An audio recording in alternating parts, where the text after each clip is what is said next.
Good morning and welcome to today's webinar. A very important topic. We are bringing back financial exploitation, frauds and scams targeting seniors, presented by Mr. Andre Lingham, founder and president for the Center for Elder Justice and Education. My name is Jeff Stauffer, Community Relations Director with Elville and Associates, and I'll be moderating today's event. So how this will work today, if you're new to our webinars, if you are, welcome. We're glad you're here. And if you're coming back to see us again, thank you as always for your support of our webinar series. So you as the attendee are currently in listen-only mode. However, if and when you have questions, please note them in the questions panel on the right-hand portion of your screen, and we will take all questions at the end of today's presentation. Your questions really add value to the presentation and help others learn, so please don't be shy in posing your questions at any time. For our professionals on today's webinar, welcome as well. For CFPs, CPAs, and all other professionals, you may receive 1.5 continuing education hours for attending. So, per my attendance records requirements, please email me your ID number, and for CFPs only, I also must have the last 4 digits of your social security number as soon as possible so I can submit your CE hours for approval. As always, everyone will also receive a post-webinar feedback email right after the presentation, and we do ask that you please just take a minute or two to fill out this presentation and offer us your feedback about today's presentation. We read and value every comment. For example, we found this topic was often requested through our post-webinar feedback, so we did make arrangements to make this presentation a reality. Here at Elville & Associates, through planning and elder law techniques, our attorneys work every day with families and their loved ones with the ideals of client education, collaboration, and compassion in mind. We're always available for consultations to discuss your family's needs and look forward to being a resource to you in any way. So I have the true pleasure of introducing today's presenter, Mr. Andre Lingham. He is the founder and president for the Center of Elder Justice and Education, and the website for the organization is www.elderjusticeandeducation.org. The Center of Elder Justice and Education was established in 2021 and is a nonprofit organization that promotes elder abuse awareness and education. Its mission is done by virtual and in-person training to senior citizens, the general public, government agencies, police departments, and private institutions. Andre previously served over 30 years in law enforcement and retired from the Howard County Police Department in 2019 to focus full-time on elder abuse awareness and education. While a member of the Howard County Police Department, he served as the Senior Citizen Liaison for 5 years. In 2014, Andre was named Howard Police Officer of the Year, and 2015 American Legion Law Enforcement Officer of the Year for his work educating and protecting seniors. Andre resides in Columbia and is a caregiver for his 86-year-old mother. So Andre, thank you for being here today. Welcome back. We appreciate your time. And also thank you for your service to our community. And I will turn it over to you. Thanks, Jeff. Good morning to all. I appreciate you having me back. You've always been a great partner in getting the education and awareness out to the seniors and to the community in general. So we're going to get started. Today's presentation, we're going to talk about elder financial exploitation. 1 second here.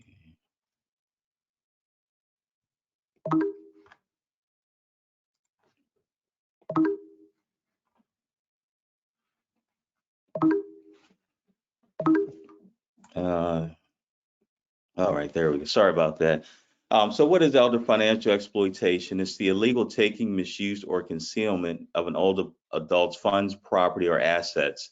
And as we go through the presentation, we'll touch on each one of those items I mentioned.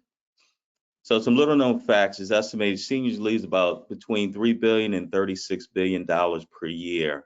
The reason there's a big gap between the 3 and 36 is it's really hard to put a specific number on it because we know that a lot of victims don't come forward and don't report that they've been victimized.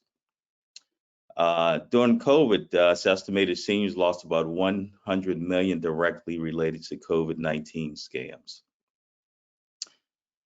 Oftentimes, seniors are targeted for what's called re-victimization. And basically what that is, if a senior, say, falls victim to the online romance scam, they'll get a call back a few months later from someone claiming to work for a government agency and wanting to help them get their money back. Again, the senior has to give them personal information and also um, pay a certain fee for them to get their money back. So they re-victimize the person, the senior, all over again, unfortunately. Unfortunately, family members are the largest group of offenders, and we have a special segment on family member and caregiver abuse also. So why are seniors targets of financial crimes? As we get older, a lot of times our cognitive ability declines.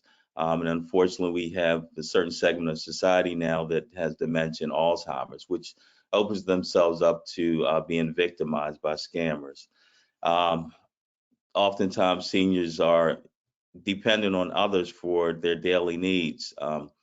I've had situations where seniors are homebound and they give their credit card to a family member or friend to go buy personal items, food, medication, different things to, help them in their day-to-day activities. And unfortunately, we've seen the, persons victimize them and use the credit cards for things that weren't authorized by the senior. Seniors are reluctant to report exploitation by a family member or friend. I can tell you most of the cases that was reported, I would say probably 95% are reported to law enforcement or APS by a third party. Advances in technology have made managing finances more complicated. We've seen that when you have a spouse that passes away that has pretty much handled all the finances, a lot of times the widow or widower doesn't feel comfortable managing their finances, so they'll turn the all the financial decisions and bank accounts and credit cards over to a family member or friend to manage. Suffer from social isolation and loneliness. We know during the COVID period, we were all unfortunately isolated. And this had a great impact on seniors, especially if they were in nursing homes or assisted living facilities. At certain points, family members weren't even able to visit them. A lot of times, seniors are easily intimidated.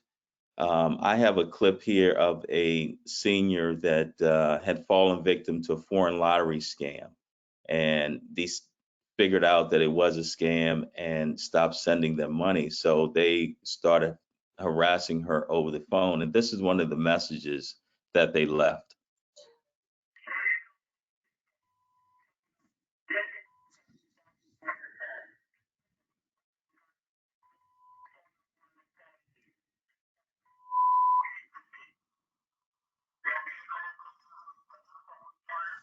Hey.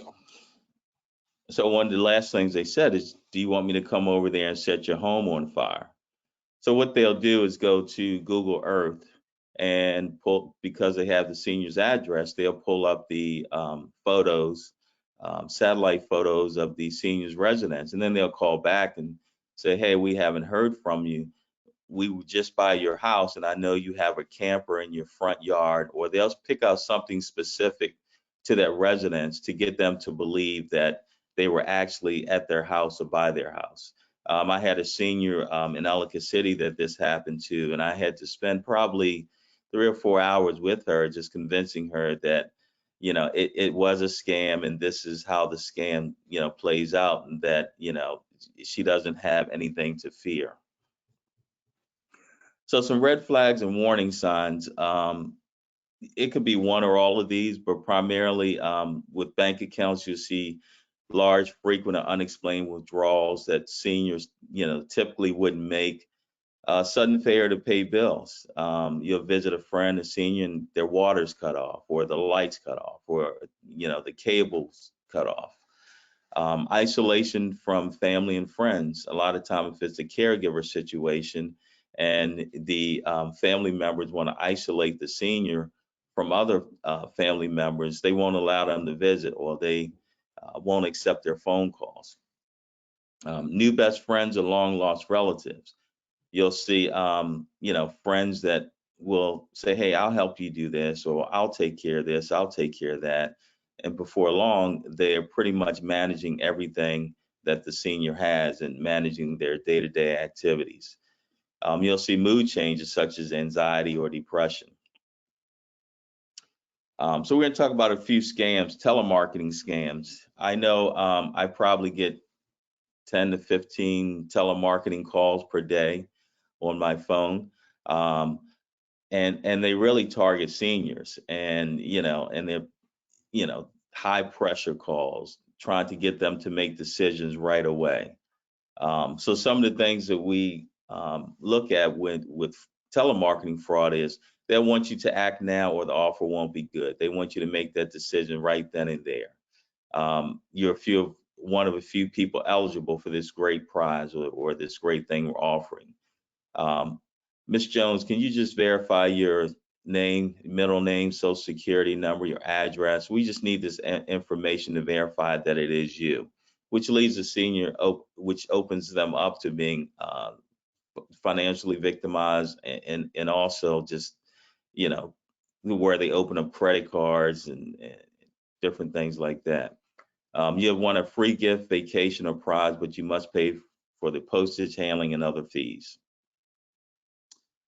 Here's Doug Shadell from AARP, and he goes into the mindset of the suspects or the criminals in these cases. We always ask them the same question. What is your central strategy for defrauding people? They all say the same thing. Get them under the ether. Under the ether? Ether is a heightened emotional state where you're no longer thinking rationally, but you're reacting emotionally. And this explains why so many people actually fallen for this stuff. You say, how could somebody that smart fall for this? It's not their intellect that's engaged when they make that decision. It's the emotion. It all boils down to emotion, and they want you to make a decision based on emotions without thinking about it long term or really looking into it. Also tell seniors for telephones, please do not give out any personal information over the phone unless you initiated the call. One thing that happened to me several years ago, I got a call from USAA, and they wanted to verify my personal information in the cars that were still on my policy, which was kind of odd that I would get a phone call like that. So I politely told the gentleman, I don't give out any personal information over the phone. I will call USAA directly from the number that I have, from a 1-800 number that I know goes directly to USAA. Because a lot of times what they'll want to do is give you a separate number for you to call back, and it's calling them directly back. I called USAA, and it was a legitimate call. But again, I never give out any personal information over the phone. And if you keep that in mind, a lot of times that can minimize or eliminate a lot of these scams right at the point of contact. So we're going to look at some types of financial exploitation, and we're going to start with stranger exploitation. Green dot cards. So green dot cards are used to, they're prepaid cards, and scammers love for you to put money on them for whatever scam they're running. They'll request that you put money on the green dot cards. And what happens is once you put money on the card, they will want you to read the number on the back of it. And once you read the number, they transfer it from the green dot card to another credit card or prepaid card. So if you visit a senior and you happen to see a few of these cards, just ask them, hey, what are these cards? What are they used for? Because most of the time, there's no real reason for seniors to have these cards or use them. Also, money transfer. They'll want you to send the money via Western Union or MoneyGram. Every time I go into, say, Walmart or places like that, where you can wire money, and when I see an elderly lady or gentleman, wiring money, it always, piques my interest to why would this 75 or 80-year-old be wiring money?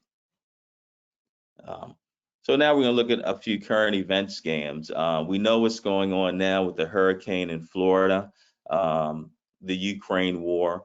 So these scammers will come out of the woodworks and claim to be nonprofits working to soliciting donations to send money to help victims of the hurricane or Ukraine or whatever the topic of the day is. So one of the things you need to look out for is they'll refuse to provide detailed information. They'll just say, oh yeah, I'm collecting money for the victims of the hurricane in Florida. Okay, well, where is it going to? What specific things will you be buying specifically to help those victims? They'll be reluctant to give you information on their actual charity and whether they're registered with the federal government or local state governments. A lot of times they'll thank you for a pledge that you don't remember. Ms. Jones, we appreciate your pledge for your help with the victims of the Ukraine war. We're now soliciting funds to help the victims of the hurricane. A lot of times they'll ask for donations in cash. They'll offer to come to your house to pick the money up, or again, wire transfer. Oftentimes they'll guarantee sweepstakes winnings in exchange for contribution. Another scam that's pretty prevalent is the grandparent scam.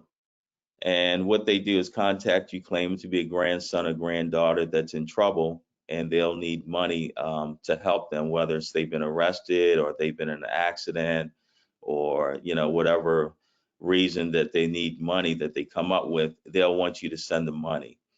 Here's a story of a victim that it happened to, and it goes into, and they actually talked to one of the suspects on how this scam works. Morning, Charlie. The scam begins with something most grandparents don't get enough: a phone call from a grandchild, or so the caller says. But it almost always ends with a desperate plea for money. And the criminal you're about to meet used to be on the other end of the line. Shackled in federal custody, this 31-year-old con man is awaiting sentencing in California for his role in what's known as the grandparent scam. Carter. He agreed to let us in on how he did it, but only if we wouldn't reveal his name. You can make 10 grand sometimes in a day if you do it properly. Part of an elaborate scheme run out of Canada, he would call senior citizens in the U.S., impersonating a grandchild in distress, begging for cash. Give me an idea of how a typical call would go. So you just say, hey, how are you? Hi. Hi, Grandma. Hi, Grandpa. I'm under the weather. It's a bad connection. I'm in a little bit of trouble right now. If I tell you, just keep it between us. I'm on vacation, but I got into a little accident, and I was arrested for DUI. You tell them things got out of control, and I need to send me the money. How many people would fall for this? 1 out of 50, maybe. It's estimated senior citizens are robbed of roughly $3 billion a year in financial scams. Phone scams are often run outside the U.S., out of boiler rooms like this one busted in Canada last year. And con artists usually buy their victims' personal information online, including age and income. We target people over the age of 65, mainly because they're more gullible, they're at home, they're more accessible. Once you get them emotionally involved, then they'll do anything for you, basically. Doug Shadell is with AARP. We've had doctors and lawyers fall for this. It doesn't really matter what your educational level is, because it triggers something emotional that causes you to act. I was upset and sort of frantic. It happened to this 81-year-old grandmother. She was home alone in California last September when her phone rang. Hello? The caller said he was her 29-year-old grandson, arrested for driving drunk in North Carolina. There was a desperation and an urgency in his voice, partly because he said, love you. Did it sound like him? No, but he said he had a broken nose. I just wanted him to be home with his family. That's all I wanted. So she immediately sent almost $18,000 to a bank account in North Carolina, thinking it was going to a lawyer. But her grandson wasn't in jail and wasn't in North Carolina. Her money was gone. So one thing about that, the scammer said once you get them emotionally involved, they'll do anything for you. It goes into making decisions right then and there without really thinking about whether this is a scam or not. Also, $10,000 per day. That's that's a lot of money per day if you do it right. And as you see, these are actually set up like businesses, cubicles, and all they do is sit there and make multiple phone calls a day until they find victims, unfortunately. We've had several cases in Howard County that where our seniors have been victimized by this very scam. Jury duty scam. They will call or send an email claiming to be from the Howard County Sheriff's Office or whatever local police jurisdiction that you missed jury duty and that there's an arrest warrant out for you. And again, they'll want you to put the money on a green dot card, wire the money, or we've seen also iTunes gift cards. They like to run this scam on a Friday. And they'll tell you that, you know, if you don't take care of it right away, you may be arrested over the weekend and sit in jail. Again, the sheriff's office will not call you on the phone and tell you that you missed jury duty and that there's a warrant for you. Microsoft computer scam. A lot of these originate with pop-ups on the computer or a phone call that your Microsoft subscription has expired, and if you don't reactivate it, you won't have access to your computer. Again, it's a scam. Nigerian letter and email. So this is kind of what started the whole scam business, where they targeted seniors, and it mostly started in Nigeria, where they would send letters out or emails saying that they were deposed king or queen from Nigeria and that they had all this money that they couldn't transfer out of the country themselves. So they had to have someone that they could transfer it to out of the country. And what they'll want is your personal information, your bank name, bank account information, and personal information. So it opens you up to identity theft also. So again, any type of letter, email like this, just ignore it. Home repair contractors. We see a lot of this in Howard County and surrounding jurisdictions. A lot of times what they'll do is knock on your door and say, hey, we were just down the street and we see, say your driveway is starting to crack or needs to be resealed. We have this extra sealant that we could put on your driveway for, you know, just $100. And typically a senior would say, oh, okay, that's not bad, $100. So they will do the work. And then go back to the senior and say, okay, that's everything's done. It looks good. That's $1,000. You say, oh no, you said it was $100. Oh no, that was $100 per bucket. We had to use 10 buckets, so it's $1,000. So they intimidate the senior into paying $1,000. And typically it's just kerosene and black paint that they'll roll over the driveway to make it look shiny and look nice. So some home contractor hiring tips. Make sure they're licensed with Maryland Home Improvement Commission or whatever state that you're in. They typically have a home improvement commission that these businesses have to be licensed with. Make sure you get a written contract. A lot of times when they go door to door, they won't give you a written contract. They'll just do the work right then and there. Make sure you get more than one estimate. Whenever I'm getting work done at my home, I typically get 3 different estimates. Never pay it full price up front. Do 1/3 down, 1/3 halfway through, and then 1/3 at the completion of the contract. And don't obtain permits yourself. A lot of companies, illegitimate companies, will want you to obtain whatever permit yourself, and then they'll do the work. Another scam out there doesn't get, you know, quite as much attention is tree trimming and cutting scams. And basically it's the same MO as the home improvement scams, where they'll go door to door and they'll stop and say, hey, we were down the street doing some tree work and we noticed that this tree here looks like it's leaning a little bit and maybe dead, and they'll find a tree that's leaning towards the house.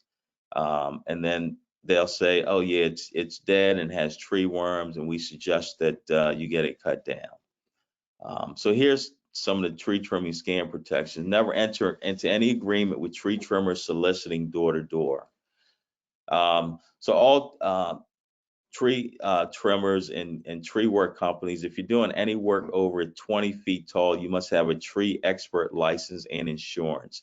Make sure they have that with them. The legitimate ones typically have that license with them and will show you an insurance card.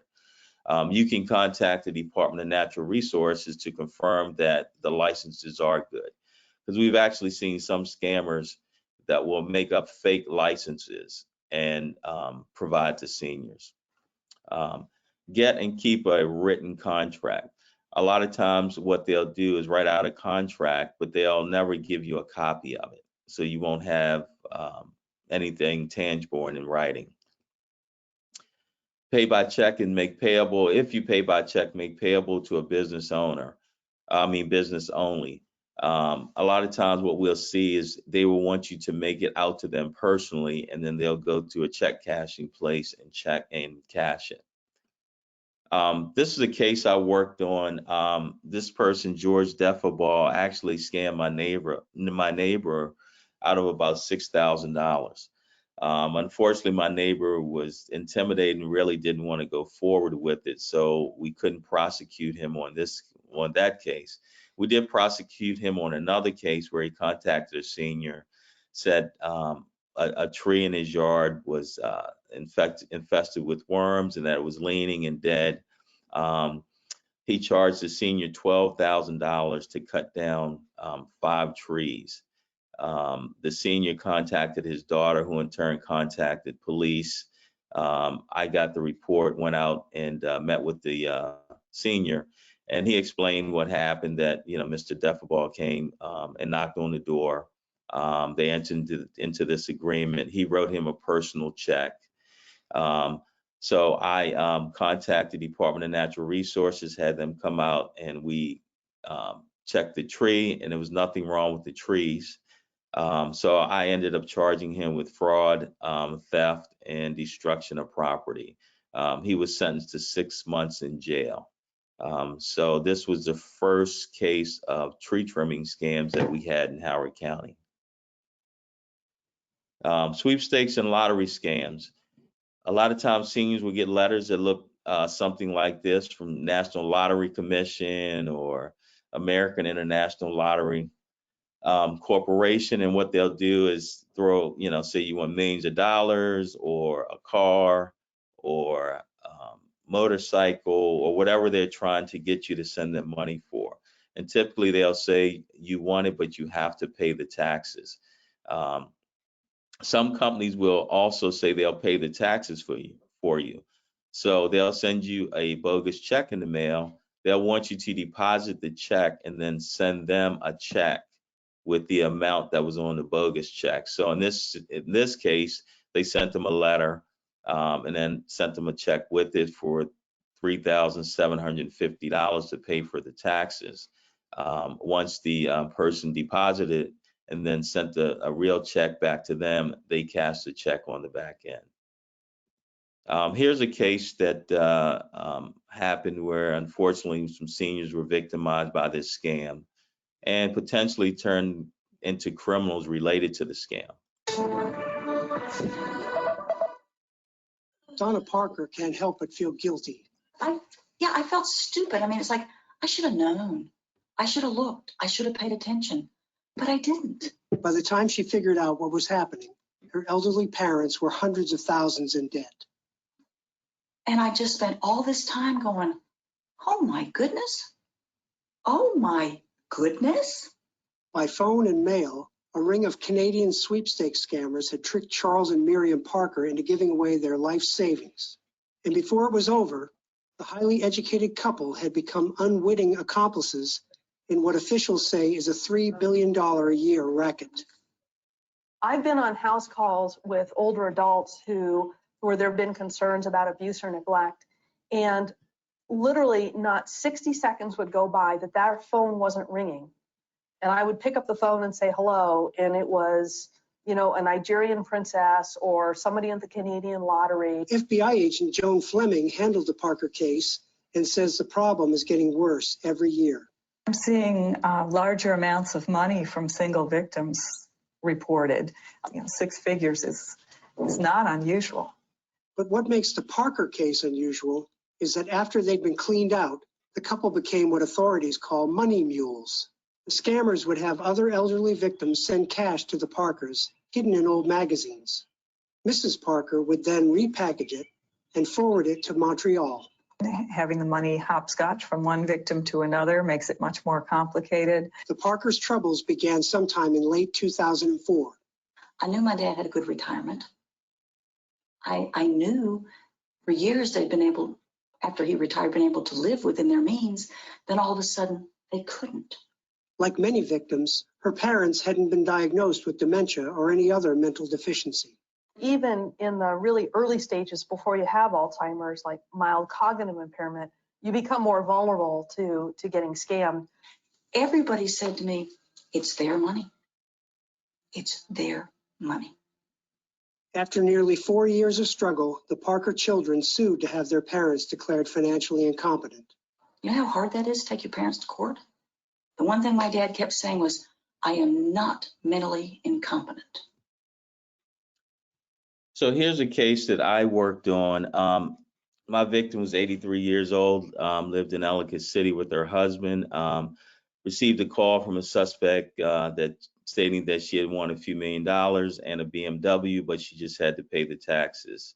So she received a call in April 2016, and they groomed her for a few months until June of 2016. She went to withdraw $12,000 from her bank. She went up to the window, and luckily the bank teller had been trained on these types of scams and told her that she had to meet with the manager because it was a large amount of money that she wanted to withdraw from her account. She met with the manager, and the manager asked her, why she was withdrawing that amount of money.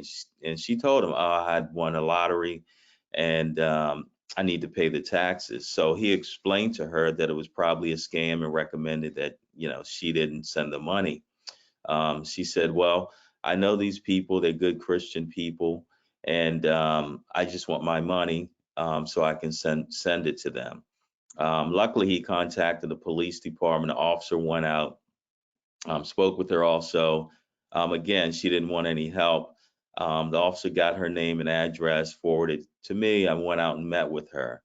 Luckily, I was able to build up a little rapport with her, and she explained the same thing, that she had won money from the lottery and had to send $12,000. So I asked her if she had sent it, and she said yes, she had sent it to via FedEx, but wouldn't tell me exactly where she had sent it to. So I went to the closest FedEx store in Ellicott City, and I actually found the package there.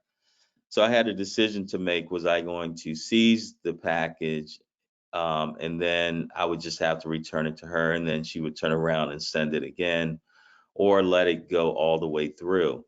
I decided to let the package go through because it was going to Covington, Kentucky, which is a small town in Kentucky, which I figured I could probably get some help from the local police department. So once it was sent, was delivered the next day, I contacted the police department, explained the situation, what I had, where it was going to, and they said, oh yeah, we spoke with this gentleman before. He was a senior citizen that was victimized by the scam and turned into a money mule. So he would actually take 10% of whatever money came through, and then he would forward it on to wherever the scammers would want him to send it. So this is the suspect where the money was sent to. His name was Jake Grout, and he was actually charged with 3 counts of fraud because they had warned him before, and he just kept doing it. He was actually sentenced to 5 years in the Kentucky State Penitentiary related to this scam. Unfortunately, he was a victim first that turned into part of the criminal enterprise. So it can transition from victim to being a suspect in this fraud. Unfortunately, he did 5 years and passed away a couple weeks after he was released from prison.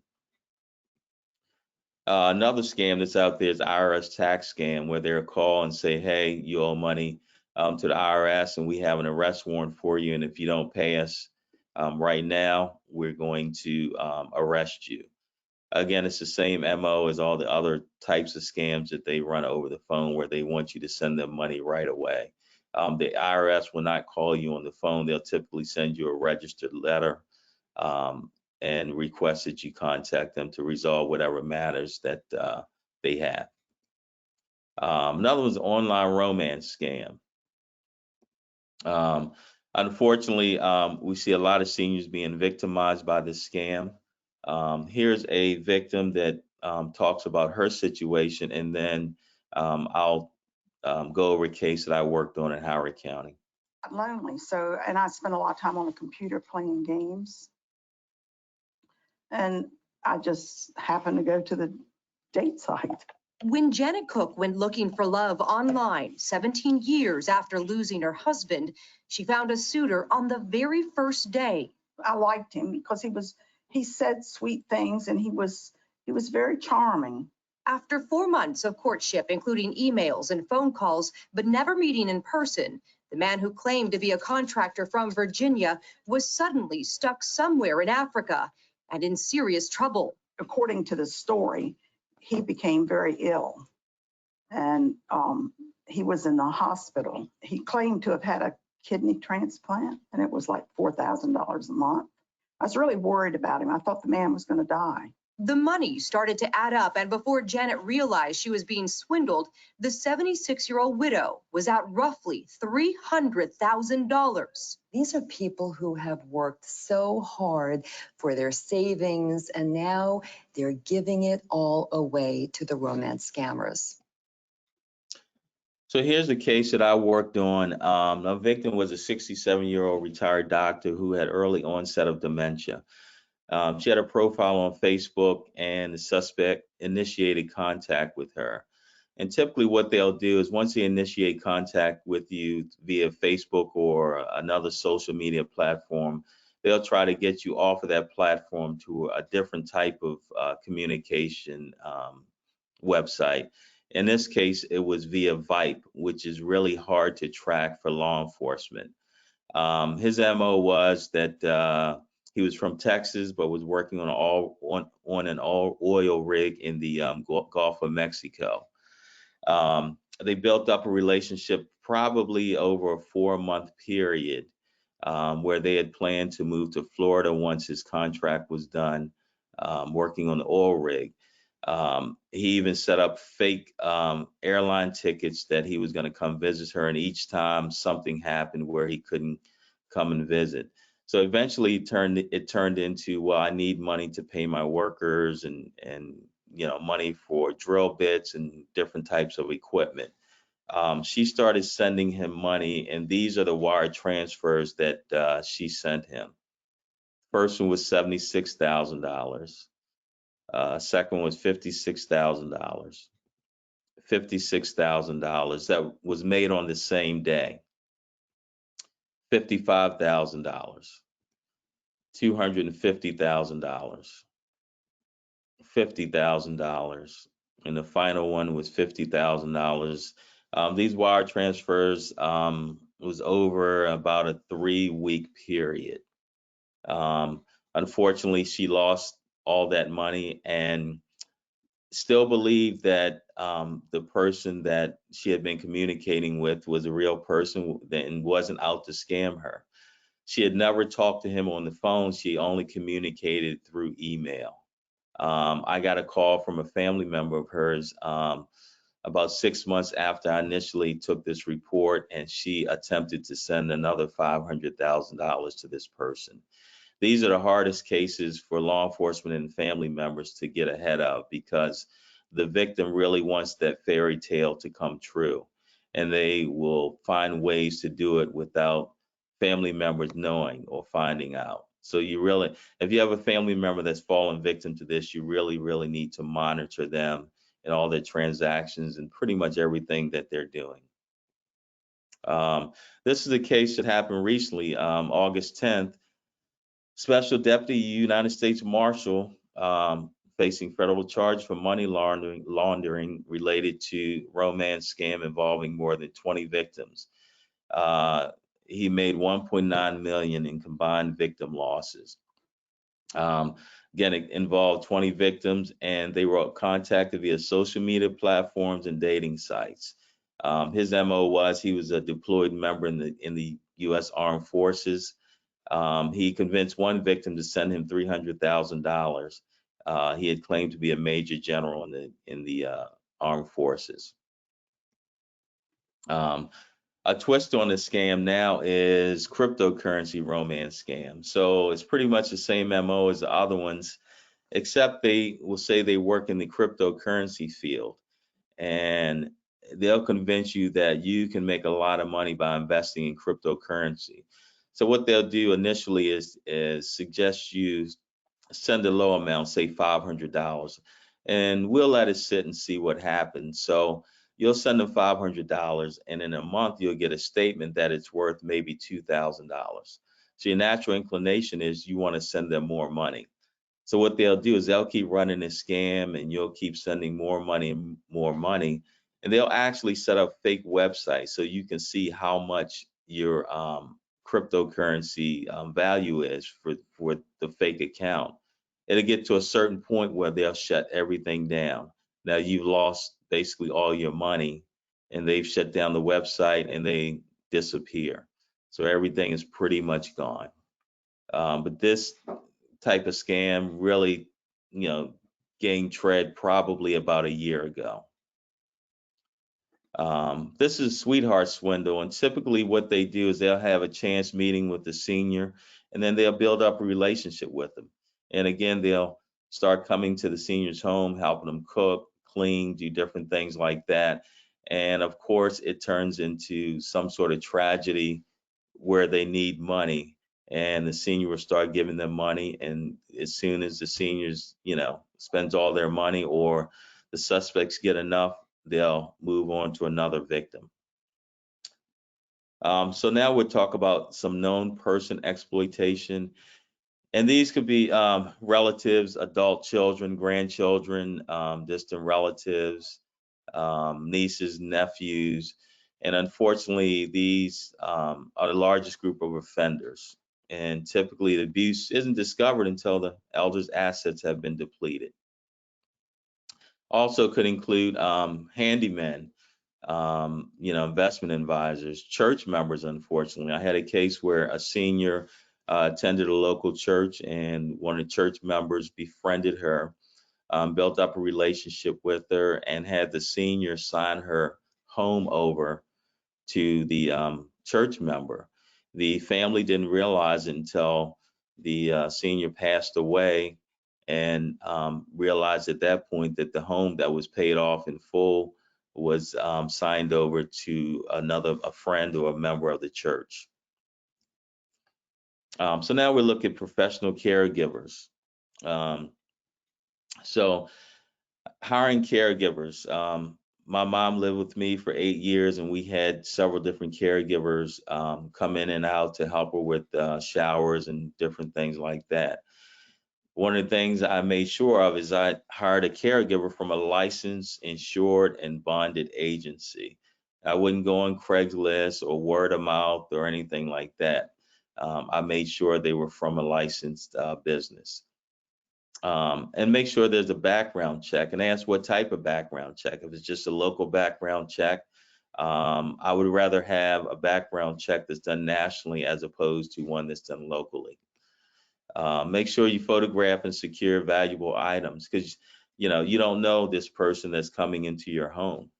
Again, they're referred to you, or you may go through a company, but you really don't know them. Conduct unannounced visits. Say, if your mom or dad's at home and you're out working, just stop in periodically while the caregiver's there, unannounced, to kind of see what's going on. You can also notify the bank that a caregiver is in the home. That way, if the caregiver decides to take your mom or dad to the bank to make withdrawals, that hopefully someone will notice it and let you know what happened, or that a strange person brought your mom or dad into the bank. But the main thing is just monitor their accounts. And again, monitor, monitor, monitor. Here's a case that was in Montgomery County that was sort of sweetheart romance and caregiver exploitation. She faked her love for an 87-year-old man and then nearly wiped out his bank account on clothing, cars, and jewelry. Well, today, the woman known as the sweetheart swindler is headed to prison. Montgomery County reporter Kevin Lewis is live in Rockville with the sentence the judge handed down. Kevin. Hi there, Allison. Rosetta Horn will spend the next 5 years behind bars. When she gets out, the punishment continues with restitution to the tune of $400,000. And tonight, Horn's family says this was all one big misunderstanding. They were together and they love each other. Her daughter calls it romance, but prosecutors equated Rosetta Horn to a flirty thief. She was hired to care for an 87-year-old man with dementia. Instead, she used the man's money to buy designer watches, fancy purses, even an $86,000 Audi sedan. That's Horn at Saks Fifth Avenue. And here's Horn at the victim's bank. In total, she stole $404,000. Did your mother truly love him? I can't believe y'all in my face like this. Can y'all move, please? Are y'all violating my rights? She did not spare herself any extravagance. Prosecutors say Horn was so unremorseful, she used her illegally purchased Audi to drive to and from trial. She became in love with it, not him, I think, but the extravagant lifestyle that his money afforded her. That's what this case is about. Horn's attorney disappointed with the outcome in this fraud to fashion case. You're not happy with the sentencing? No. Why is that? Because she's 66 years of age and she's got a lot of problems. He will put her in jail. So The state says that she swindled an old man out of a lot of money. there was a lot of money involved. That's all. Yeah, so what's interesting about that case is she actually married him for a short period of time, and luckily it was annulled. But going back, that's why I really highlight monitor, because there's no way that she should have had access or been able to steal $400,000 from him without nobody noticing it. So we're going to finish up with this power of attorney. A power of attorney is a document that gives authority for one person to act for another person in some or all legal and financial matters. In the law enforcement world, we would call it also a weapon and a shield.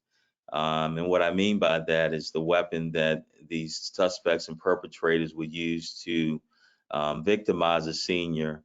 And then once it's found out that it's possible fraud or theft, it's what they use to say, oh, I have a power of attorney that gives me authorization to make these transactions. So some of the duties of the agent is act in accord with principal's reasonable expectations, otherwise in principal's best interests, act with care, competence, and diligence, act within scope of authority, keep records of receipts, disbursements, and transactions, and cooperate with healthcare agent. The bottom line with power of attorney is you have a fiduciary responsibility if you're the agent to the person who you're representing. A fiduciary responsibility, not to enrich yourselves or buy vacation homes for yourselves or a motorcycle or anything like that. So some safety tips is have it prepared by an attorney. I know a great attorney. I think his name is Steve Elville. So I would reach out to him for any kind of assistance related to this. Also understand what a gifting clause is. Gifting clause means that the person who's designated as your agent can gift another person some of your funds. And this is key. Make sure the person you're giving it to is financially responsible. If they can't manage their own finances or are borrowing money from you, this is not the person that you want to give access to your financial well-being to. Be specific and document what and what not is allowed. And that goes back to having an attorney prepared. Each one of us has different assets and different things, so it should be prepared specifically and structured for you. You could also include third-party monitoring, which means you could stipulate, say, every 90 days, your agent must provide another person, say your accountant, everything that's done on your behalf, that they've done on your behalf. Just another set of eyes on whatever financial transactions they're making. So here's a case that I worked on. My victim was 70 years old, had some medical conditions which forced her to sell her home in PG County. She cleared about $140,000 and entered into an assisted living facility. She designated her grandson as power of attorney. She stayed in assisted living for a few months, and then he decided to removed her from assisted living and moved her in with he and his wife. So this is our suspect, Seth Lee. He lived in Colombia with his wife and three kids. Both suspect and his wife were unemployed. Drug and alcohol abuse and numerous calls for domestic incidents at the home. So we got this case anonymously and started looking into it. We did a subpoena and got bank records, and this is just a 1-month snapshot. 32 fast food and bar purchases, 10 ATM withdrawals, United States Postal Service, these were money orders, miscellaneous debit for $4,800. House of Tropicals, he went and bought a nice big fish tank for $1,200. Plastic Surgery Center, $3,000, and Plastic Surgery Center, $3,500. They were for his wife to get breast implants. So this is a suspect. He ultimately pled guilty to embezzlement or theft. But initially, when we brought him in for interview, his excuse was and his reasoning was, well, I'm power of attorney and I can purchase all those things. We obviously disagreed with that and decided to take it to court. I think once he realized that taking it before a jury, he probably would pretty much lose based on Maryland law. And that's how we end up getting a conviction. So I'm going to finish with this. This is a video from Mickey Rooney, who testified on financial elder exploitation in front of the U.S. Senate. After we finish up with this, I'll be glad to take some questions. I have worked almost my entire lifetime in the business I love, to entertain and please other people. I am here today because it's so important that I share my story with others. I was unable to avoid becoming a victim of elder abuse. Elder abuse comes in many different forms: physical abuse, emotional abuse, and financial abuse.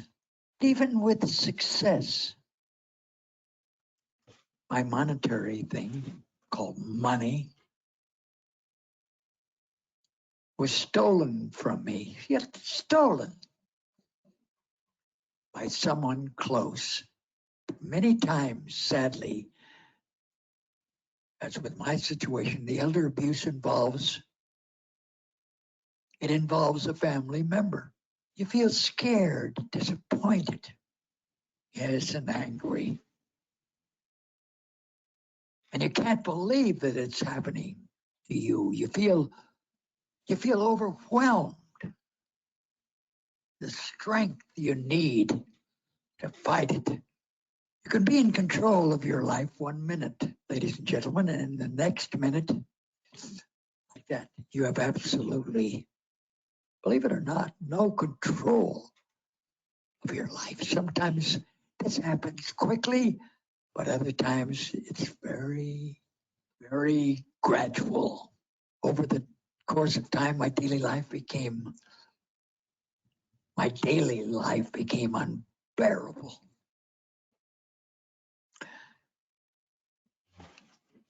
Because all of this seemed to come out of nowhere.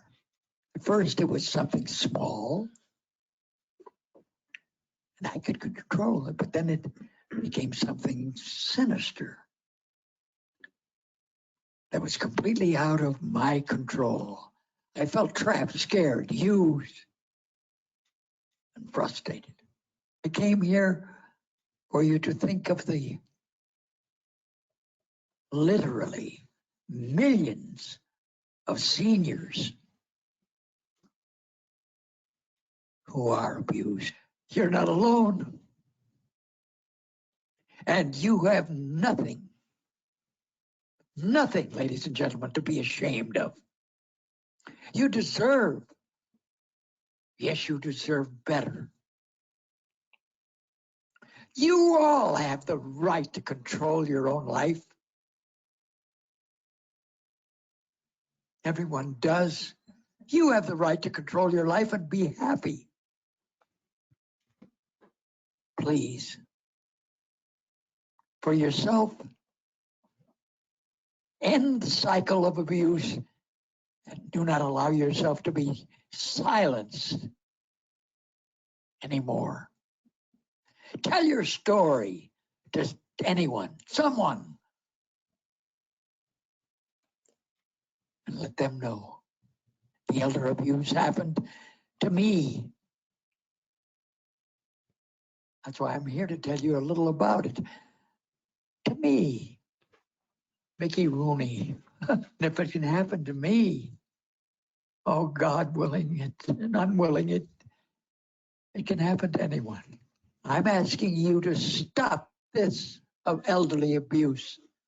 I mean, to stop it and end it and say it's a crime. And we will not allow it in the United States of America. Thank you. I implore each one of you to educate one person on what you learned here today. I think it's key that we get as much information out to seniors as possible and family members or anyone that's involved or, that really want to keep seniors safe. So I appreciate everyone who attended today, and I will take some questions now. Well, thanks very much, Andre. Very powerful information. That video from Mr. Rooney at the end says everything. So certainly now would be your time to get your questions and comments into Andre. So please go ahead and send them my way, and I'll make sure they get over to Andre. So for more from Andre, certainly consider our webinar that Andre will be offering on October 20th, 2 weeks from now, Identity Theft, the Illusion of Privacy. I'll be sure to send you information and the link to register in my follow-up email to you, along with some other information from today's presentation. This is certainly something very important to educate everybody on, which is why we include it in our webinar series a couple times a year. And again, appreciate Andre being here today as certainly a subject matter expert on it.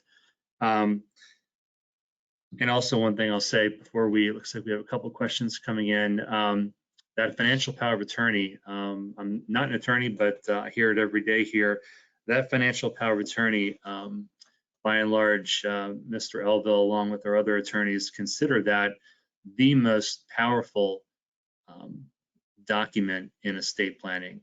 There are many broad powers in it that you can provide your agent, and if used properly, it can be a very useful document. Everyone should have a power of attorney, but how broad the powers are that are in it is a counseling issue and something that your attorney, Mr. Elville, and we here at Elville Associates can educate you on and help you make decisions that are best for your situation. So let us know if we can help you out with that or any other planning in any way. So it looks like we do have a question or two here, and they're coming in here. So would you like me to go ahead and send these to you in the chat, Andre? Is that okay? Yeah, that's fine. Okay, so I'll go ahead and forward them to you here.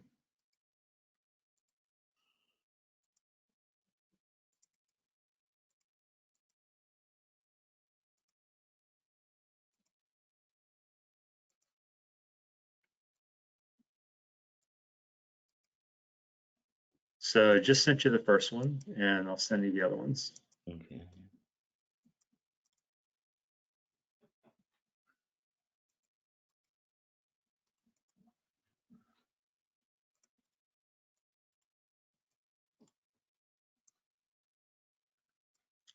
Do you see that first one there, Andre? Okay, I see it now. What is the statute of limitations on fraud in Virginia? I'm actually not sure in Virginia. What I would do is check with the local jurisdiction, police jurisdiction, because actually each state is different on statute of limitations.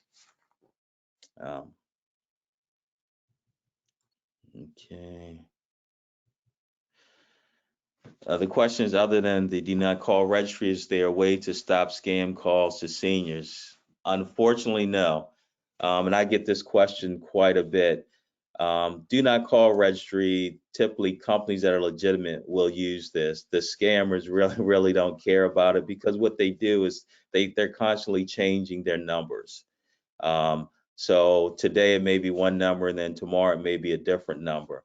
What I found really helpful is I have T-Mobile, so a lot of times I'll get scam call that will pop up on my phone, and typically I won't answer those. Unfortunately, being in the business that I am, I get calls from out of state and different places, so it's really hard for me to not answer a lot of calls where I don't recognize the number. But if you have a certain group of people that will call you typically, and you see a strange number, I would just let it go to voicemail, and then see if it's a legitimate call. But yeah, unfortunately, there's no way to really monitor that. Let's see. Nursing homes often want someone other than the patient to sign nursing home agreements prior to them willing to admit a patient. How can one handle this and still exclude and still not exclude the patient from admission? And this is a great question for Mr. Elville's office also, because there, you have healthcare power of attorneys also related sort of to this. So I think it really varies in each situation. I know with my mom, who's at Lorien now, who's of sound mind and sound body, I'm power of attorney for her, but she still can make decisions related to that. So I think it all depends on the situation and how comfortable you are with the patient that's going in there, if they understand what's going on, and then if they don't, you would have to make that decision. Okay. Yes, and we can always review nursing home agreements. Again, also always review power of attorneys here if there are any questions about that. Mr. Elville or our other elder law attorney, Lindsay Moss, are very well versed in discussing nursing home situations and always reviewing agreements ahead of time if you have any questions about those. So thanks for that question. Any other questions? Now would be your time to certainly get them into Andre. So I'll send out the video from today along with the slides if you need them again, as well as some information about our other upcoming presentations. We have a very busy October here as part of our webinar series, along with Andre's identity theft presentation, again on the 20th. So it looks like no more questions here for you, Andre. Again, Andre, thanks for being here today. Really, okay, let's see. One more question from our friend Rosalind. It says here, Andre, who in Fairfax County is an officer like Andre? So there's nobody like Andre. I'll say that, Rosalind, but maybe, actually she just left. I don't know if you maybe, I know Rosalind, maybe if you know somebody maybe offline or you want to pass it along, I could forward it to her. Okay. Unfortunately, and one thing I found that I learned in my first 6 months of doing this is law enforcement is really behind in designating senior citizen liaison specifically, and also elder abuse investigators. Because I can tell you most departments don't have an elder abuse investigator or a person that's been trained in elder abuse investigations. And when you look at the trajectory of our population where it's more seniors, it sort of makes no sense to me. So that's why I kind of do what I do on the local level in the grassroots level and trying to get out and educate people. But yeah, it's really, really sad, unfortunately. They're starting to put a few more dollars, towards elder abuse, but it's still not enough. We're already behind the 8 ball. Okay. So I did just pass one more question your way.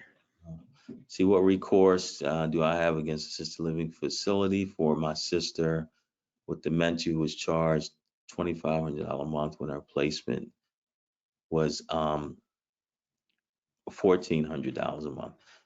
One thing you can do, and I really encourage this, is if you think it was fraud, make a police report and get it documented. And then once you get a determination back from the law enforcement agency, that will kind of send you in whatever direction you need to go. Unfortunately, they may say, hey, it's a civil matter, but at least you have it documented. And then I would contact an attorney, elder law attorney, to see what recourse you have. Because I can tell you with, dealing with my mom and Medicare, Medicaid, and Social Security, it's so many different layers to this that you almost have to, when you get these cases, kind of peel back the layers and look at it overall to see what directions you need to go to get it resolved. But it's really, really, really complicated, unfortunately. But I'm guessing based on, what the question was, you have some sort of documentation saying it was supposed to be $1,400 a month, and then they've changed it to 25. And they should have given you a reason, if there was a reason at all, why there's a discrepancy in that. Okay. All right. Well, thank you very much for your time, Andre. Really appreciate it, and looking forward to seeing you again in a couple weeks. Everybody, thanks for being here as part of our webinar series, and we look forward to seeing you again very soon. Have a safe and wonderful day and a nice weekend ahead. Thank you. All right. Thank you. Take care.